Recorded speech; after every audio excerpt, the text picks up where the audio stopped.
I do have another update about Mr. Fisher and his chances in the 10,000. Remember we were mentioning Kibiwott Kandie, the former half marathon world record holder, half marathon, sub 58 half marathoner. He won the Kenyan trials in the 10,000 meters, but he was not named to their team. I was like, that's very strange. He was named to the Commonwealth Games team, but not to the Kenyan 10,000 team. So I emailed his agent, Johnny Demadonna. I said, what's the reason for this? And he said he doesn't have the standard. He doesn't have the World Championship standard of 27:28, so he won't be competing at the World Championships. This is the dumbest thing with our sport. Oh my God. This is everything that is wrong with our sport. Are you kidding me? I thought the world ranking was supposed to get you in.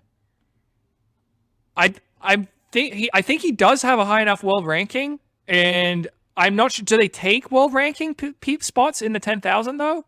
I need to look up and finalize this and see if Athletics Kenya is going to make a selection. But basically, I was going off the Kenyan media articles saying he's not in the team, and Johnny Demadonna said he doesn't have the standard, and that's why he wasn't selected. Okay, this is just. We need to change the rule. What's the rule right now? What is the rule they used about the marathon? The term they used to place your people? You can substitute your quota spots.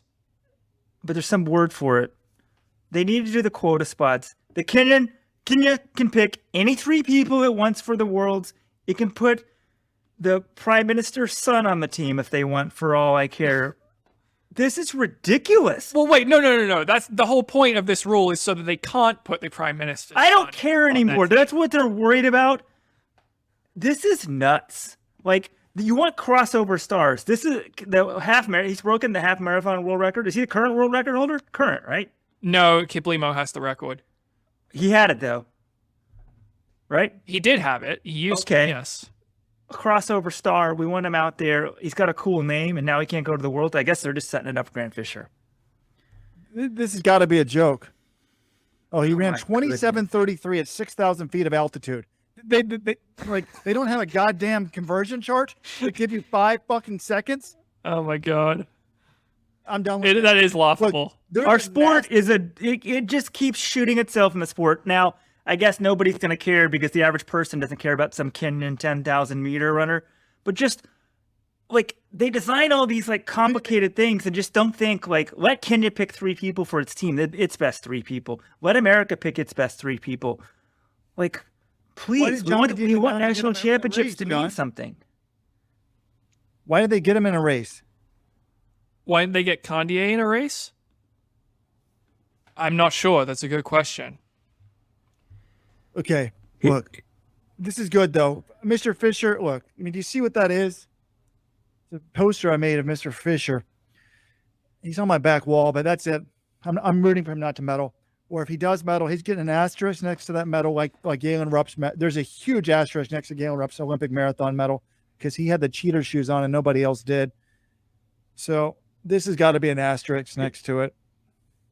John, we got the smartest commentators in the world. All in the Game is chimed in here. Jeremy Azu, who just ran 9:90, granted it was wind dated at the British trials, doesn't get to go because this world ranking isn't high enough. Once again, Britain would have, I assume they'd have 3 people in the 100 meters. They should be able to pick their best 3 or their best 2, whatever it is. The quota system should qualify the country spots, and then you pick your best people. That's how it should work. This is a national championship.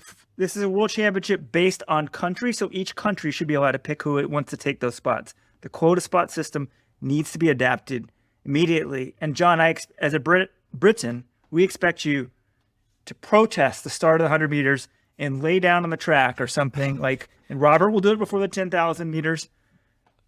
Should I call up John Drummond, get some tips from him? Yes, and we will be banned from these things forever because we can do these shows without being in Stockholm. We don't need to go. The athletes want people there who are gonna like take selfies anyway and kiss their ass. So we'll just be like the grumpy old men from afar. This I can't believe I'm getting this outraged. Mr. Lobolo, if you're listening, we will sponsor you for your next race. Someone says put him in the Let's Run Sing It. I think it's still in Europe, Wilderness. Oh, pick it up. I'm about to fight people here on this thing. I'm angry. FYI, guys, I got to go at 5. But This guy Peter says if the athletes are good enough, they can just run the standard. Okay, there aren't that many chances to run 10,000 meters. The Kandie trials were at 6,000 feet, and I thought the whole point was you're not supposed to just go time trial. So this British guy bust out of nowhere. The big race that he wants to do at the British Championships, where he should actually get a lot of points. Oh, it's wind aided, so it's not really his fault that the wind was slightly over the legal limit. What they should do, John, is adjust his time. If we adjust any of these times for some sort of altitude or wind, they both would have the standard. So, how about this? Why do they give a shit if it's on the track? He ran 26:50 on the road this year. good point. Well, they actually did change that rule. Moving forward for Paris 2024, maybe for the 2023 Worlds as well, you can use a road time to qualify. The Kibiwott Kandie might be the exact reason for this rule change, because they see he's run 26:50 and yet he's not qualified for Worlds. Moving forward, that will change. Moving forward, it needs to change now. Yeah, come on. Sebco, do something. Like, No. somebody. Phil Knight spent $270 million on a stadium. He wants a Nike boy from America to medal in the 10,000. Phil Knight has so much money. I mean, the stadium's great. Someone said, oh, well, think of that. He could have endowed a track team forever. He could still do that. The guy has billions, like tens of billions, right? 50s of billions, maybe hundreds of billions. I don't think he has hundreds of billions. If he drops $1 billion for a track endowment, it's probably more money than probably in the sport on an annual basis, right? Just the interest or something. I don't know how much money's in track on an annual basis, but Uncle Phil, we do love you. You've done a lot of good for the sport, but please come on our podcast. Okay, let's talk about some of these other actions.